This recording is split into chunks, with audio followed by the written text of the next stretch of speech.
Hi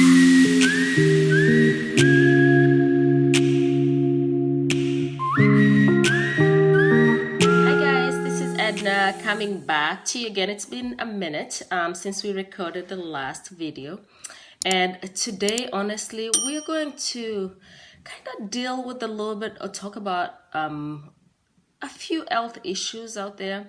I was privileged in the last couple weeks to visit Kenya, and it was due to some really difficult circumstances. My dad passed away, and just by visiting Kenya, I was inspired to come back and talk about a few issues dealing with health, because I felt like we are all affected, either it's personally, in families, countrywide, worldwide, we have health issues.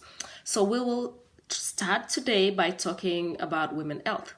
And in the next video, I'll talk about men's health, and then we'll go disease processes one by one. And we are going to really focus mainly on how do we keep ourselves healthy? How do we screen ourselves to really be able to capture these disease processes before they get too advanced and become untreatable, because it's some of the issues we deal with our health can be prevented. Of course, there are things like cancer, there are things like accidents that we can't prevent, but if we can be able to prevent a lot of issues, I think it's important for us to kind of have the knowledge base on how to do that.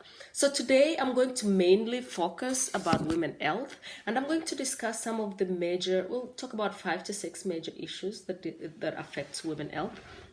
And that is a topic of passion for me, because of course I'm a woman. I'm a woman. I have 2 girls, and in general, it's just women health has been one of those things that have been special to my heart. So we're going to down the line, and I'm going to talk on really general, some of the major issues that women deal with worldwide, how we can try to prevent ourselves from these medical issues, and then after that, we're going to discuss about men's health. So World Health Organization rates cancer as the leading cause of death for women. And with cancer, I'm going to kind of divide it into 2 major type of cancers that are leading causes of women health. Breast cancer is a major one, and then cervical cancer or uterine cancer is the second largest.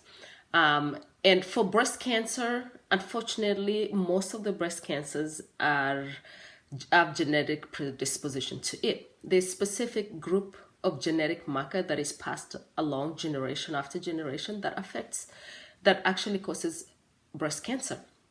So how do we prevent something that we really cannot prevent from getting? My grandmother had breast cancer, my mother had breast cancer, and then now I, maybe a 20 some year old female, I'm worried about, will I eventually get breast cancer? Because if it's in your family, that you've been past that genetic predisposition of getting breast cancer. So the most important thing you need to know as a young woman is to be screened for breast cancer. So if your mother, your grandmother, aunties had breast cancer, it's important to screen for breast cancer early on in your life. You cannot wait until you're 60 years old for that cancer to grow in your body to start doing something about it. You can actually screen breast cancer at a very early age. So look at the time your a relative passed away. So if they passed away at 40 years old with breast cancer, chances are you need to start screening for breast cancer at least 10 to 20 years prior to that. So in your 20s, you need to go for mammogram. You need to do self breast examination on a daily basis. On a daily basis, when you're showering, weekly basis. Just that's a self-care thing that you need to do for yourself. So when you're in the shower, you take the palm of your arms, make it really soapy, and then you go around your breast, starting from the nipple going outwards. You can Google how to do self breast exam, and usually it helps when you do it in a wet surface, because it's a sliding motion, and usually you can feel like grains, which is normal. And if it's like a solid mass that is not movable, that is something to go see a doctor about so that they can see if it's actually something they need to worry about. Sometimes they might do biopsy, sometimes they might do mammogram, just to see if it's actually cancer or just some abnormal tissues around it. So screening is important. Do self check, do your mammograms early on before the age your actual relative was diagnosed with breast cancer. So we're going to move on to the second one. And after that, once you do a mammogram, even if it's negative, do an yearly mammogram after that. Right now in the US, it's recommended from age 40. If you have history of breast cancer, you might start that at 25, you might start at 30, but do an yearly mammogram just to follow up so that in case some type of cancer pops up at, between that 1 year, you're able to do something about it before it becomes stage 2, stage 3, stage 4 cancer that you can't do anything about it. So usually if it's a very small, tiny cancer starting to form, they can remove what they call lobectomy, where they can just remove the part of the breast that has the cancerous cells if it hasn't spread. Some people that I've seen some people that have really bad genetic predisposition to breast cancer actually do what they call preventative measures, where they actually remove their breast tissues and just put artificial a breast in there. They can use your body tissues to implant into the breast area, or they can do some, they can use silicone, other artificial stuff to implant breast. But that's up to you. It depends on how aggressive cancer is in your family. It depends on how aggressive, you want to be about preventing yourself from getting breast cancer. We're going to move on to cervical cancer. Cervical cancer is a major one for women because usually it doesn't have a lot of symptoms. And when the symptoms come, it's later on in the processes. So there's one particular STD that is highly linked to cervical cancer, HPV. HPV right now in the last few years, they've actually introduced Varigard, which is a vaccination against HPV. Unfortunately, over 80% of people carry HPV with no symptoms. Some people will shed HPV out of their system over the years because of your system is going to kind of fight whatever virus is in your body. It's a virus. So usually you don't see symptoms. You might fight it. It might not produce any symptoms, but there are a few percentage of people that it converts into cancer. So how do you prevent this? You need to do what they call pap smears every year, where they go and scrape the cervical wall and test for any HPV viruses in there. And then they can be able to discern which type of HPV do you have, because there's various types of HPVs. There's one that causes cancer, the one that causes genital warts. Actually, people get afraid of the one that causes genital warts, but that is just more cosmetic because you actually see the warts, but it doesn't necessarily 100% convert to cancer. The one that you cannot see is actually the one that causes cancer. So it's very important for you to know that part. Do yearly as a female. Once you reach that age of being sexually active, it's important to do a pap smear every year. See your doctor every year and do a pap smear, period. That is the only way to prevent you from getting breast cancer, and they can be able to pick up HPV early on in the stage. All right, we'll move on. We've kind of dwelt on cancer because that's a big one. I feel like that is a major one across the world that affects women. The reproductive health, we will talk about reproductive health because it's classified as the second most. It affects about 1/3 of the women population between the age of they put it 18 to about 59. I think that is very individual, and you need to talk to your doctors about reproductive health. So I will leave that there just because I feel like there's nothing particularly we can do to prevent that other than avoid abortion. If you have to have an abortion, go see a doctor to do a proper abortion. I don't advocate for abortion, but if you have to do it, please don't go to the village and get some medication for some quack to give you to get rid of that child. Go seek medical care for that.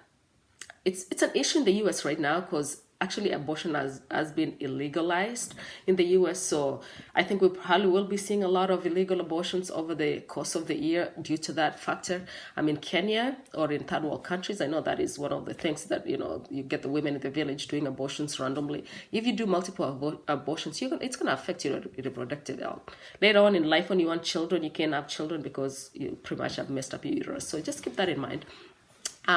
HPV, is an STD we've talked about. Major issues with women is STDs too.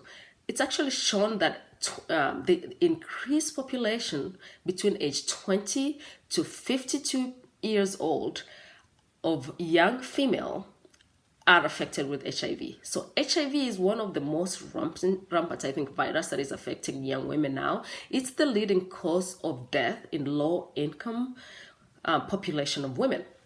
And this, we're talking about third world countries, because most of the time we are vulnerable. Women get taken advantage of. We use our bodies to seek, you just you find yourself in situations where you're exposed to HIV without even knowing. And it's going to take a while before you see the symptoms. By the time you see the symptoms, it's kind of advanced. So just keep that in mind. Prevent yourself, please. Use condoms if you have to have sex. Period. There's no way around that. And I normally say, if you're not married yet and you're starting new relationships, and this is, I think everybody should actually do this to actually try to reduce the number of HIV/AIDS that is being spread amongst young women. If you're single, you're starting a new relationship, utilize using condoms for at least the first few months. During those first few months, initially when you meet with your partner, just so that you know ahead of time, you both need to go for STD HIV testing. After you do the testing on your initial early stages of a relationship, use condoms until you get another test. Usually I tell people 3 months into the relationship, you both go in and get tested, because chances are you meet a person, if you meet him today and this person was involved sexually with somebody else yesterday or a week before you met, and they contact HIV, if you do a testing a week later, you're not going to see the HIV virus, because it takes a while to incubate in your body. So the initial testing is important to see if there's anything that's already been kind of incubated. This person is actually negative or positive at that particular time. And then wait 3 months before you have unprotected sex to be able to do another testing to ensure that you and your partner are both HIV negative. That is the only way to prevent that. And of course, as you're going through the relationship, if you are, you suspect infidelity, it's important to get checked in order to talk to your partner about this, because this is your health you're talking about. Testing for STDs, very important initial stage of your relationship. And then 3 months later, after you've started the relationship, make sure you check for all STDs, including HIV. I think that's going to put you in a position where you're trying your best to prevent yourself, because God gave you this body to protect it. Okay, it's a vessel that you're given by God to make sure to protect it. So do whatever you can possibly as a human being to protect yourself. Because if you don't do that, if you're careless with life, chances are, there's just so many risk factors out there that we have to deal with as women. You haven't even dealt with having kids, being HIV positive and having children, all the STDs that are going to affect your reproductive system. We kind of talked about our reproductive system early on, but we'll dwell into reproductive system. That's another topic for another day.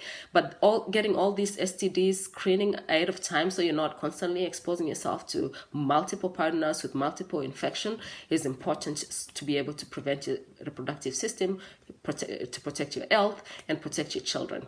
Until there, I'll make this a very short video. Next time, we will talk more about the different disease processes that affects women on a daily basis.